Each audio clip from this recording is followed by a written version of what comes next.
Assalamualaikum guys, welcome back. We meet again. Untuk video kali ini dan ke hadapan, saya ada buat satu perubahan yang drastik lah, di mana kita nak buat konten ataupun pembelajaran kita dengan bantuan slides. So ini akan harap-harapnya akan membantu anda untuk lebih memahami konten yang akan saya ajarkan setiap minggu. Untuk tajuk kali ini, tajuk yang saya sudah sediakan, AI itu memang sudah ada dalam telefon anda, cuma tak detect sahaja namanya. So jom kita lanjut. Ada owner business yang cakap pada saya ni tak biasa dengan AI. Jadi saya pun minta dia buka telefon dia, dan saya minta dia untuk menunjukkan kepada saya apakah apps yang paling latest yang dia digunakan pada hari itu. Jadi dia kata pagi itu dia menggunakan Google Maps kerana dia nak daripada tempat dia, office dia ke tempat pertemuan saya tu, dia menggunakan Google Maps, dan Google Maps membantu dia untuk mencapai ke lokasi dengan lebih pantas. Seperti bahasa kita maklumlah, Google Maps ni dia bagi route-route yang tidak jam kan. So itulah saya kata kat dia, itulah AI awak sebenarnya dah pakai. Dan ada dua jenis AI dalam hidup anda. Yang pertama, brand name dia memang AI, dan biasanya AI ni memang kita biasa cakap dengan dia, seperti ChatGPT, Claude, Gemini, Microsoft Copilot dan sebagainya. Manakala silent AI ni adalah AI yang bekerja secara silent. So aplikasi seperti Google Maps, Spotify, YouTube, kamera, auto mode, autocorrect dan sebagainya. Jadi itu adalah AI yang sama, tetapi layer control sahaja yang berbeza, di mana brand name anda bercakap dengan AI, so memang anda perasan itu adalah AI. Manakala yang silent, ia berjalan tanpa anda perasan, tanpa anda sedar ataupun tidak. Contohnya kita kata yang pertama Google Maps. Ia adalah persona AI dan ia akan predict traffic real time, dan itu adalah AI. Dia akan suggest faster route, dan ia akan memberikan pilihan optimal dari berjuta data point. Jadi estimate time arrival pun dia bagi. Jadi kita berkata kan, setengah jam lagi kita akan sampai di tempat yang kita nak tuju. So itu adalah AI yang sedang mengira tentang kelajuan trafik sekarang dan kelajuan kereta anda, dan juga dengan jarak daripada point A ke point B. Jadi sehari ni berapa kali anda pakai Google Maps? Spotify pula, ataupun Spotify atau YouTube kan. Biasa kita buka YouTube apabila kita membuka untuk beberapa kali lah, maksudnya kita dah biasa gunakan YouTube atau Spotify. Untuk daily mix kita tu, AI akan generate based on habit lagu yang kita biasa dengar. Kan kalau kita kata kita buka YouTube kat home tu, dia akan berdasarkan video-video apa yang kita selalu tengok. Kalau macam saya ni, saya suka tengok tentang AI, saya suka tengok tentang pelaburan saham. So biasanya dalam data feeds tu memang dia akan keluar tentang perkara-perkara itu, kerana AI sudah predict apa yang anda nak tengok lagi. So dia tak akan buka benda-benda yang saya tak suka. Mungkin dia tak buka sukan kan.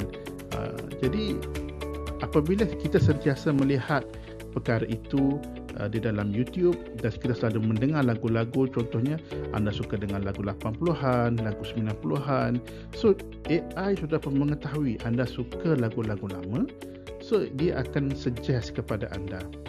Jadi apabila anda delegate keputusan lagu apa nak dengar, video apa nak tonton, semua tu akan dilakukan oleh AI, dan anda sudah pun trust AI untuk pilih konten untuk anda dah bertahun-tahun lamanya.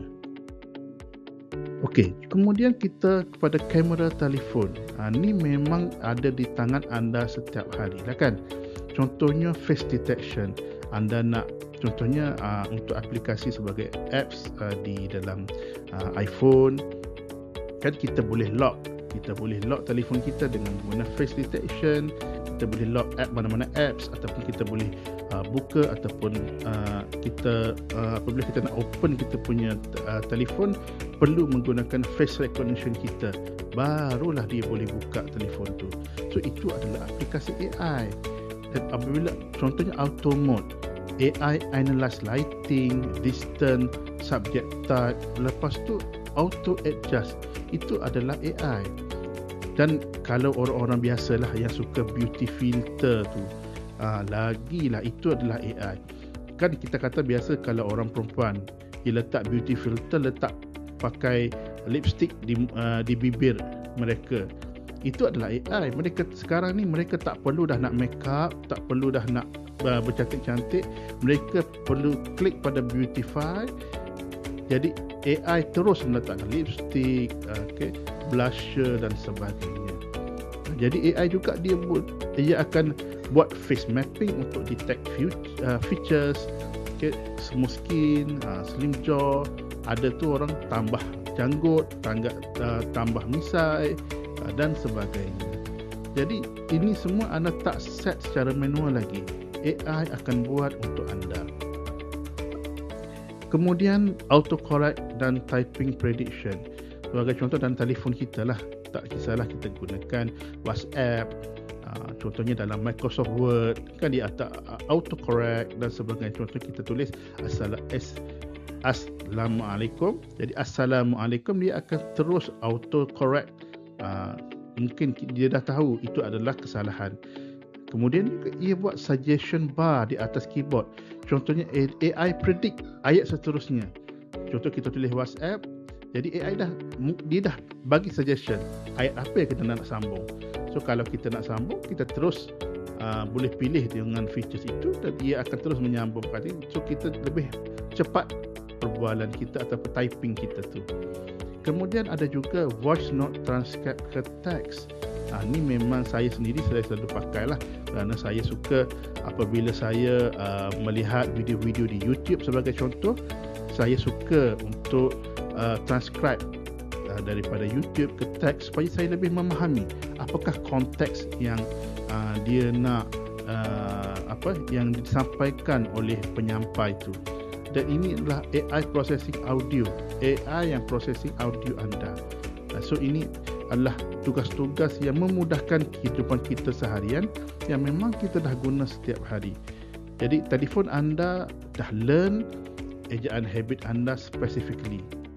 Itu adalah tugasan yang kita hampir setiap hari. Dalam apps bisnes anda lagi banyak AI. Jadi contohnya Grab Merchant. Dalam Grab Merchant, orang yang selalu guna Grab lah kan sebagai pemandu Grab. Okey, dia boleh melihat analytics dashboard. Jadi AI predict customer demand per hour. Jadi AI boleh predict customer demand setiap jam.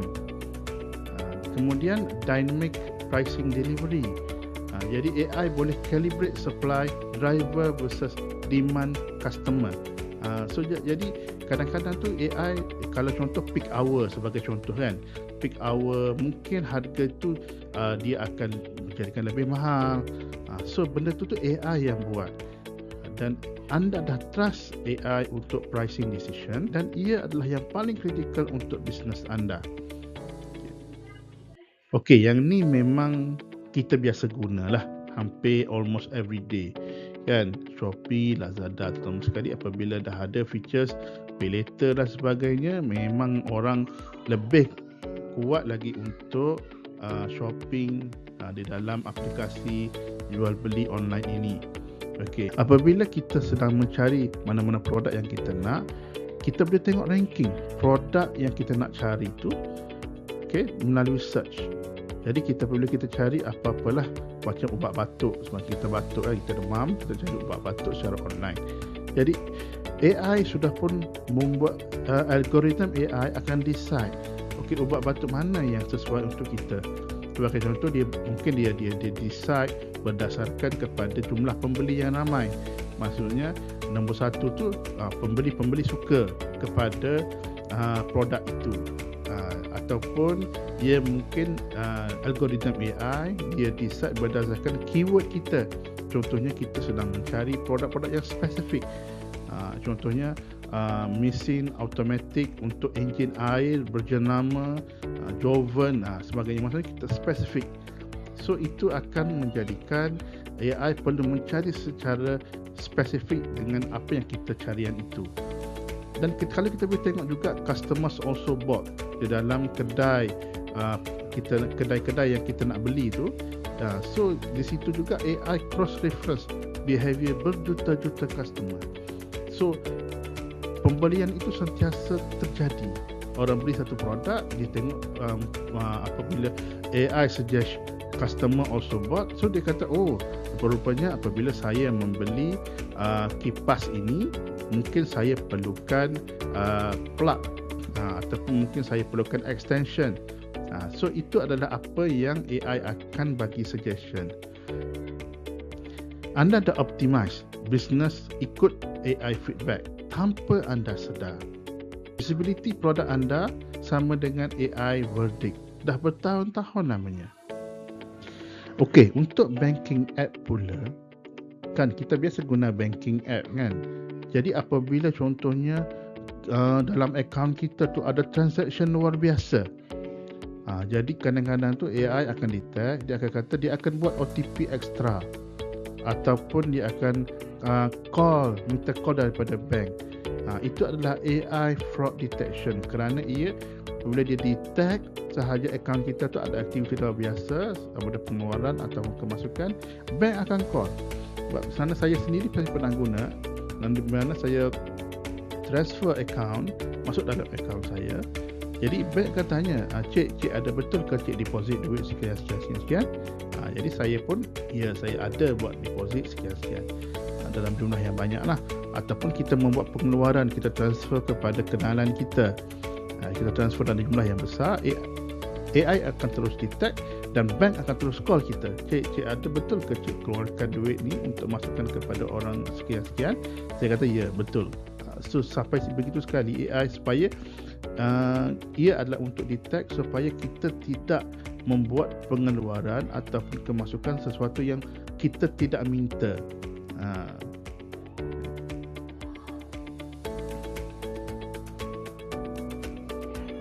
Kadang-kadang tu kita juga akan terima suspicious transaction detected.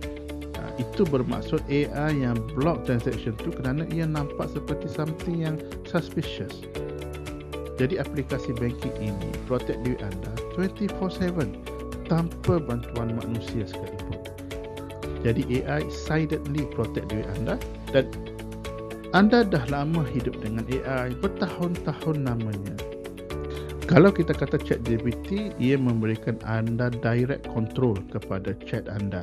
Apa-apa yang anda nak bercakap dengan ChatGPT, ChatGPT akan memberikan response berdasarkan apa yang anda inginkan.